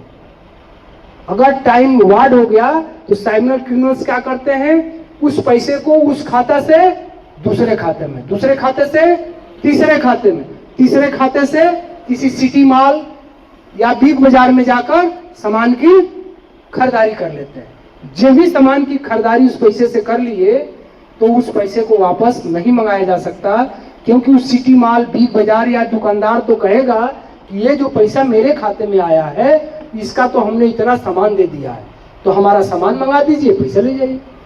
तो वो क्रिमिनल्स मिलेगा नहीं। क्यों नहीं मिलेगा? कि जिस अकाउंट में वो पैसा मंगा रहा है वो अकाउंट फर्जी है। अकाउंट जिस बैंक में वो खुलवाया है उसके जो 2 जमानतदार हैं, गवाह हैं, वो भी फर्जी हैं। उसका जो सिम नंबर है वो भी फर्जी है। वो जिस वाईफाई एरिया में रह रहा है वो वाईफाई एरिया भी फर्जी है। आईपी एड्रेस का नाम सुना आप लोगों ने? आईपी एड्रेस कंप्यूटर में होता है, मैंने कंप्यूटर के कुछ कैरेक्टर्स होते हैं, मैंने सब अंक होते हैं, डिजिट होता है, जिसके माध्यम से अगर मान लीजिए लैपटॉप या कंप्यूटर से अपराध हुआ है तो वहां से हम लोग आईपी एड्रेस के माध्यम से सर्च करते हैं उस मुलजिम का। लेकिन वो भी हम लोगों ने करके देख लिया, वो भी फ्रॉड रहता है। और कुछ जैसे मेवात एक जगह है हरियाणा में, मेवात एक जगह है, वहां गांव के गांव जो है लड़के इसी काम में लगे हैं। जैसे आप लोगों ने देखा होगा यूट्यूब पर किसी गांव का कोई लड़का या लड़की कोई यूट्यूब पर गाना वीडियो अपलोड करते हैं, तो उस गांव के उसको 10-20 हजार यूट्यूब से मिलने लगा, तो उस गांव के सभी लड़का लड़की क्या करेंगे? यूट्यूब पर कंटेंट बनाना शुरू करेंगे, अपलोड। या जैसे आपने माधोपुर का नाम जौनपुर में सुना होगा कि उस गांव में लड़के 46 लड़के आईएएस है, 40 लड़के आईपीएस है। तो उस गांव में उस तरह का माहौल बना तो सब उस तरह की तैयारी करने लगे। तो मेवात में जहां जगह है वो साइबर क्रिमिनल्स की जगह हो गई है। हम लोग जाते हैं, कई बार मैं भी गया हूँ, जब हम लोग पकड़ते हैं वहां पर जाते हैं तो प्रधान जी बताते हैं कि यार इस नाम पता का तो हमारे यहाँ कोई व्यक्ति नहीं है, क्योंकि जिस मोबाइल से फ्रॉड हुआ रहता है तो हम लोग सर्विलांस की मदद से उसका आधार कार्ड मंगवा लेते हैं, उस कंपनी को लेटर भेज के आधार कार्ड एड्रेस सब आ जाता है, बैंक अकाउंट वगैरह सब हम लोगों को पता चल जाता है। और जब हम लोग वहां जाते हैं तो पता चलता है इस नाम पता का कोई व्यक्ति नहीं है, एक तो अकाउंट ही फर्जी है। तो 100 मामले अगर हमने दर्ज किया मुकदमा तो 10 में ही सफलता मिल पाती है, 90 में नहीं मिल पाती है। तो इसका सबसे साधारण अभी उपाय क्या है? जागरूकता। हम अवेयर हों, इस अपराध से बचें, स्वयं भी ना करें और दूसरा कोई कर रहा है तो उससे बचें। फिर सुस्ती आ रही है कुछ लोग के अंदर, उबन आ रही है, एक बार और जोरदार ताली बजाइए। ठीक है, अब मुश्किल से 5 मिनट आपका समय लेंगे। मुझे तो 10-10 घंटा खड़ा होकर बोलने की आदत है। एक बार मंच पर चढ़ने के बाद बढ़िया सेशन अगर जेई और नीट इंजीनियरिंग और मेडिकल के छात्रों का होता है तो 8 घंटा 10 घंटा का सेशन हमारा चल जाता है एक बार में। मुझे हैबिट है, लेकिन आप लोगों को भी हैबिट, क्योंकि उबन आ रही है, इंटरेस्ट नहीं लग रहा है। इंटरेस्ट जब आने लगेगा ना, रुचि आने लगेगी, तो आपको भी जो है कुछ ना कुछ सोचेंगे। कुछ सर आए हैं तो कुछ शब्द ही AI ही बता के चले गए, वो पायलट ही बता के चले गए, बिंग ही बता के चले गए, चैट GPT ही बता के गए, डिजिटल वॉरियर शब्द आपके दिमाग में घूमेगा, डिजिटल संस्कृति आपके दिमाग में, कुछ तो शब्द आपके दिमाग में हम जबरदस्ती घुमा देंगे। इस टीचर का क्या मतलब होता है? इतना इंटरेस्ट मैं पैदा करके चला जाऊंगा कि आपके मन मस्तिष्क में मैं 2-4 साल हटने वाला नहीं हूँ। कितने दिन? 2-4 साल। अगर आप कहीं कमाल कर दिए आप कहीं जाके, तो फिर तो जीवन भर आप नहीं भूलेंगे। ये बगल में एक जिला है संत कबीर नगर है। अच्छा, मैं यहाँ मेहदावल SHO था, थाना प्रभारी था 2023 में। तो वहां पर ऐसे ही हिंदी मीडियम स्कूल था, DAV कॉलेज। क्या था? DAV college. और थाने के बिल्कुल सटा हुआ था। प्रिंसिपल साहब NCC वाले थे, बड़े बढ़िया परेड वरेड कराते थे, बड़ा अनुशासित बच्चों को रखते थे। उनसे हमारी जान पहचान हुई, मुलाकात हुई। वो इंटरेस्टेड थे, तो वो 2-3 दिन स्कूल में बुलाए। फिर उन्होंने कहा कि ठीक है सर, आप जो है हमारे बच्चों को फिजिक्स पढ़ा दीजिए। मैंने 1 साल 8 महीने तक कंटिन्यूस पढ़ाया उसमें। और उस स्कूल में 1700 बच्चे थे, बड़े बड़े बच्चे 8 से ऊपर। उनका निबंध प्रतियोगिता कराते थे हम, और स्कूल में कार्यक्रम चलने लगा। एक बच्ची उसमें पांडे करके थी, नाम नहीं ध्यान में आ रहा उसका, एक होमगार्ड की लड़की थी, और वो ज़्यादा अट्रैक्ट हो गई हमसे। क्योंकि सर मुझे, आप तो इंस्पेक्टर, मुझे IPS बनना है, SP बनना है, अपने SP साहब से मिलवा दीजिए हमको, कैसे बना जाता है IPS। और जब क्लास में हम जाते थे तब उसका प्रश्न यही रहता था कि अपने SP साहब से मिलवाइए, कैसे IPS बना जाता है। तो मैंने प्रिंसिपल साहब से रिक्वेस्ट किया कि आप एक निबंध प्रतियोगिता कराइए, उसमें DM SP साहब को, दोनों आदमी को हम बुलवा देते हैं, वही बहाना हो जाएगा कि सब बच्चों को पुरस्कार कर देना। आइए, प्रिंसिपल साहब ने निबंध प्रतियोगिता कराया, 1700 बच्चे बैठे, और उनको जो 20 बच्चों को हम लोगों ने चयनित किया इनाम देने के लिए, प्रशस्ति पत्र, और DM SP सर को हमने आमंत्रित कर दिया। अभी SP साहब उसी जिले में अब भी हैं, श्री सत्यजीत गुप्ता SP साहब आए, और उस स्कूल के क्रियाकलाप से, प्रतियोगिताओं से इतना प्रभावित हुए कि एक SP 10 मिनट कहीं समय देना उसके लिए कठिन है, पूरा जिला उसके लिए होता है। लेकिन SP साहब 10 बजे आए और 4 बजे तक रहे उस स्कूल में, इतने सारे कार्यक्रम चले। और उस निबंध प्रतियोगिता में उस बच्ची ने भी इनाम पाया था, और SP साहब से उसकी पर्सनली हमने बात भी कराया 10 मिनट। वो मोटिवेट हुई लड़की, और जिला इंटर में वो भी आर्ट साइंस से ही लड़की थी, ये नागरिक शास्त्र और ये हिंदी यही सब पढ़ी थी, ये भी मैथ साइंस की नहीं थी, लेकिन मोटिवेट हो गई। वो मोटिवेट होने के बाद उसका जब अवेयरनेस हमने देखा तो एक दिन के लिए उसको थाना प्रभारी हमने बना दिया। हम लोग के प्रक्रिया में है कि एक दिन के लिए किसी छात्रा को थाना प्रभारी बनाते हैं हम लोग। और थाना प्रभारी बनी तो हम सोचे वैसे कुछ बोलेगी, कुछ सुनवाई करेगी, फोटो वीडियो हो जाएगा, हम प्रेस में भेज देंगे कि एक दिन की एक छात्रा को थाना प्रभारी बनाएगा। वो कही नहीं सर, मुझे पूरा करना ही करना है, जितना थानेदार का एक दिन का काम है मुझे सब करना है। तो जनता की बातों को बैठ के 2 घंटा सुनना, बैंकों की चेकिंग करना, पेट्रोल पंपों के सीसीटीवी कैमरे देखना।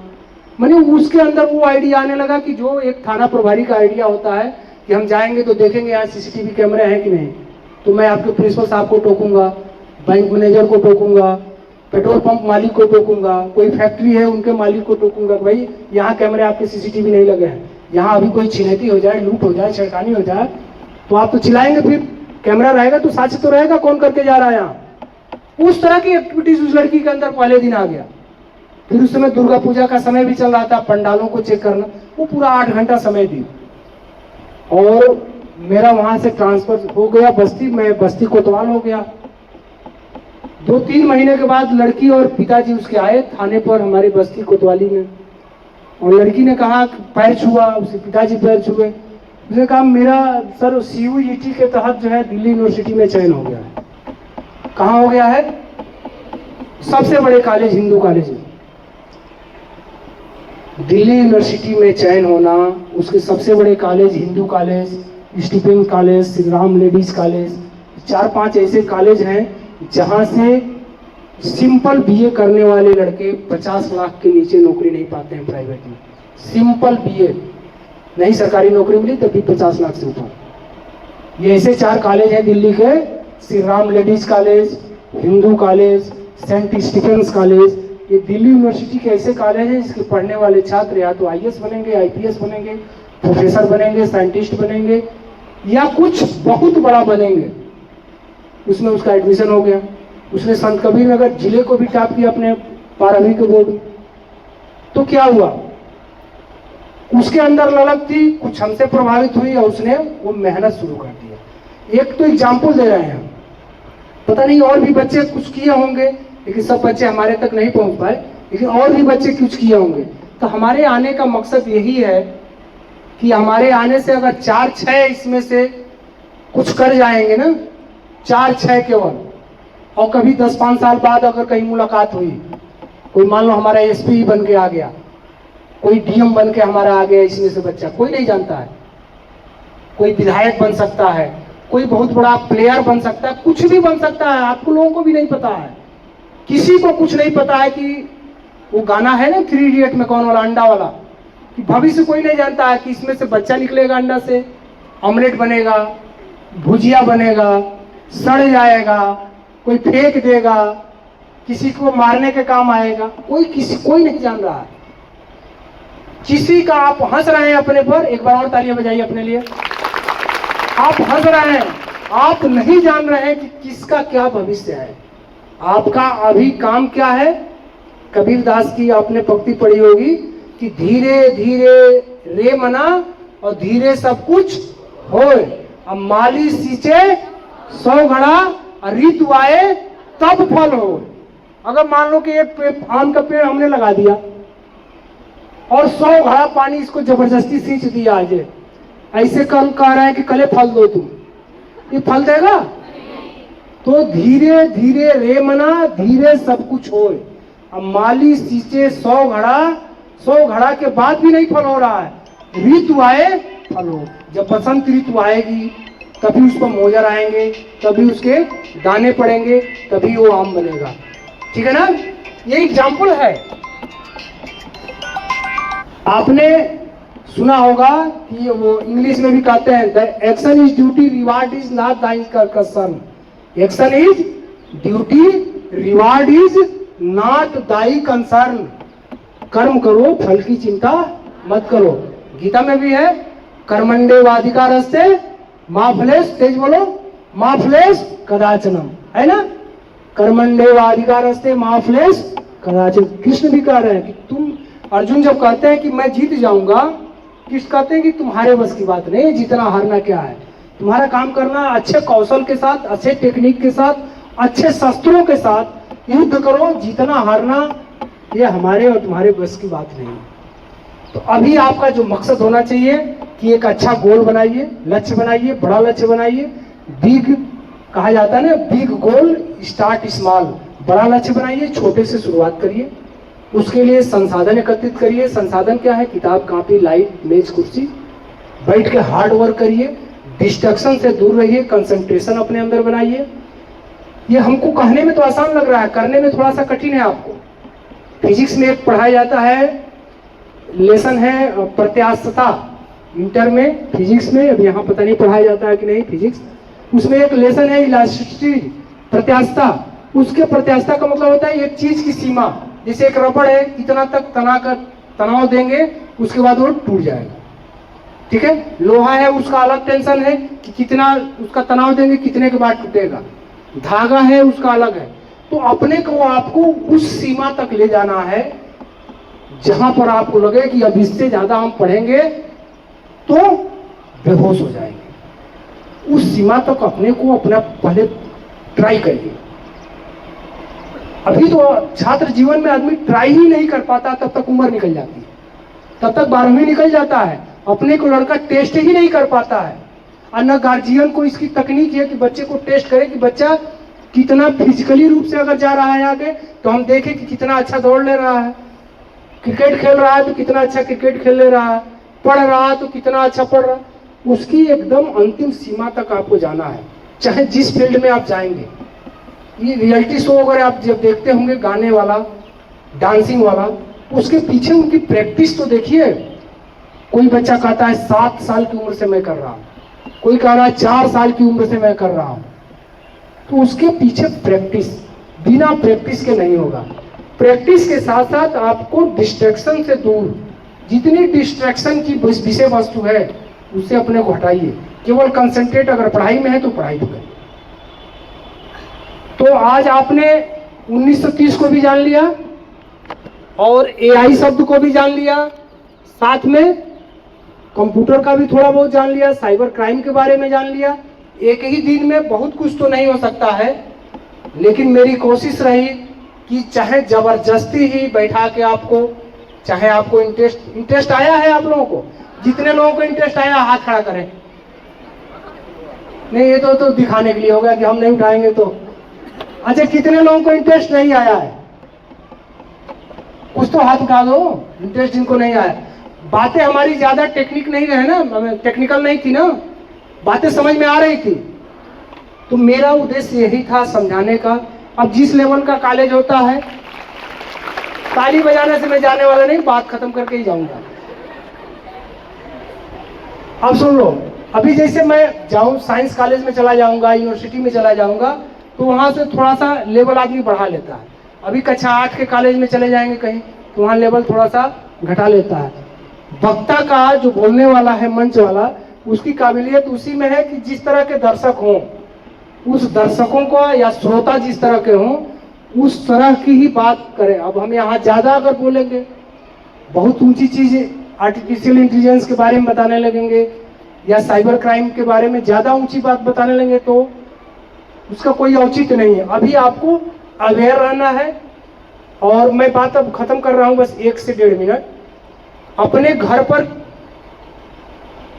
और रिश्तेदारों को, दोस्तों को, सभी लोग अवेयर करेंगे ना? ताली बजाइए एक बार। 1930 के बारे में बताना, उसमें लाइन कट गई थी हमारी, मैं दूसरे लाइन पर आ गया था। 1930 जब आप मिलाएंगे तो आपसे पूछेगा वो कि फलाना काम के लिए 5 दबाएं और इस काम के लिए 7 दबाएं, 2 ही शब्द बोलेगा। कहेगा कि घटना हुए, माने जो ये घटना घटी है, इसको समय व्यतीत हुए 48 घंटा से ऊपर हो गया तो 5 दबाएं। अगर 48 घंटा से कम हुआ, अभी अभी घटना घटी है, अभी अभी पैसा कटा है, अभी अभी हमारा फोटो सोशल मीडिया पर कमेंट गंदा वायरल किया है, तो 7 दबाएं। तो आपको 7 दबाना है। 5 जो ही दबाएंगे तो तुरंत बोलेगा कि www, क्या बोलेगा? तेज बोलो, www डॉट बोलो, डॉट साइबर क्राइम .gov.in पर अपना कंप्लेन दर्ज कराएं। जब ही आप 5 दबाएंगे तो आपका कॉल इतना बोल के काट देगा। क्या बोलेगा? www.cybercrime.gov.in ये वेबसाइट है, उसी हेल्पलाइन नंबर का ये क्या है? वेबसाइट है। 1930 के ही हेल्पलाइन नंबर का ये वेबसाइट है। इसको क्लिक करने के बाद उसमें सूचनाएं भरना है कि मेरा नाम यह है, मेरा अकाउंट नंबर यह है, घटना इस तारीख को मेरा पैसा कटा, इसने समय में कटा, वो डब भरना है। तो वो भरना ही भरना है। लेकिन 1930 पर अगर आपने कॉल कर दिया, उधर से कस्टमर केयर वाले ने उठा लिया, आपका नाम अकाउंट नंबर नोट कर लिया, तो आपके खाते से जो भी पैसा कटा है तुरंत क्या हो जाएगा, होल्ड हो जाएगा। तो इसको जल्दी से जल्दी 1930 पर कॉल कर देना है। और ये जो www.cybercrime.gov.in है, अगर आप स्वयं नहीं घर भर पाते हैं इस पर फॉर्म, या आपका कोई कैफे है आसपास, या कोई कंप्यूटर लैपटॉप वाले हैं नहीं कर पाते हैं, तो हमारे थाने पर हमने एक सुविधा उपलब्ध करा दिया है। एक पुलिस ऑफिसर 24 आवर्स भरने के लिए हमने आज 4 दिन हो गया बैठा रखा है। वो कंटिन्यूअस बैठा रहेगा जब तक कि मैं इस थाने पर रहूंगा। एक ऑफिस अलग उसका बनवा दिए, उसको अलग कंप्यूटर दे दिए, उसको प्रशिक्षित कर दिया गया, वो लगातार दर्ज करेगा। तो आपको संकोच नहीं करना है। साइबर क्राइम हेल्प नंबर क्या है? 19 से 30। और आप एक बार खड़े हो जाएंगे और मेरे साथ शपथ लेंगे। खड़ा हो जाइए अपनी जगह पर। दाहिना हाथ को 135 डिग्री ऊपर उठाएंगे। कितना? 135। माने ये 90 हो गया। अगर ये मेरा शरीर है, ये 90 हो गया, तो इसी में 45 डिग्री और बढ़ा देना है, 135। इससे ज्यादा नहीं रखना है 135 से। और इसमें शपथ लेना है। हम शपथ लेते हैं कि हम आज से अपने तथा अपने परिवार को, रिश्तेदारों को, जानने वाले को साइबर क्राइम के बारे में जागरूक करेंगे। उनको ऐसा क्राइम करने से रोकने के लिए तथा उनके साथ ऐसा क्राइम हो जाने पर तत्काल 1930 या www.cybercrime.gov.in पर कंप्लेन दर्ज करने के लिए प्रेरित करेंगे। हम एक डिजिटल संस्कृति को बढ़ावा देंगे तथा भविष्य में साइबर क्राइम एवं फेक न्यूज के खिलाफ चल रहे उत्तर प्रदेश पुलिस के इस अभियान में अपनी क्षमता अनुसार सहयोग प्रदान करेंगे। Thank you. हाथ डाउन कर लीजिए, बैठ जाइए आप। और बैठ के एक बार जोरदार तालियां बजाइए। शाबाश। अब चेहरे को खुशी आ रही है कि अब लग रहा सेशन खत्म हो रहा है। तो हमको लग रहा है कि आप लोग एंजॉय किए और कुछ न कुछ सीख के जाएंगे और इसका फायदा भविष्य में आपको मिलेगा। और इस विषय से हटकर अगर अपने लिए कुछ आपको करना है तो हार्ड वर्क करिए, अपने को पहचानिए। ठीक है ना? अपने को पहचान लेंगे, हो सकता है 2, 4, 5 साल बाद मुलाकात हो तो हमारे एसपी के रूप में आप आ जाएं, हमारे डीएम के रूप में आ जाएं, या हमारे साथ के रूप में आ जाएं। ये भी हो सकता है कि आप दरोगा ही बन जाएं, सिपाही बन जाए, कुछ भी हो सकता है, कुछ कोई नहीं जानता। तो शुभकामनाओं के साथ मैं अपनी बात समाप्त करता हूँ। यहाँ के प्रधानाचार्य महोदय का, सभी टीचर बंधु का, आप सभी का बहुत बहुत धन्यवाद कि आपने पूरी धैर्य पूर्वक हमारी बातें सुनी। अगर किसी बच्चे के मन में अभी भी कोई प्रश्न का जो हमने बताया था डाउट हो तो बिल्कुल हाथ खड़ा कर सकता है और कोई प्रश्न पूछ सकता है। कोई बच्चा? ऐसा लग रहा है कि सारे बच्चे होशियार हैं, कोई प्रश्न इनके मन में नहीं है, कोई डाउट नहीं है। तो ठीक है, आप समझ गए। आप सभी लोगों को बहुत बहुत धन्यवाद। एक बार पुनः बहुत बहुत धन्यवाद। तालियां बजाइए। Thank you.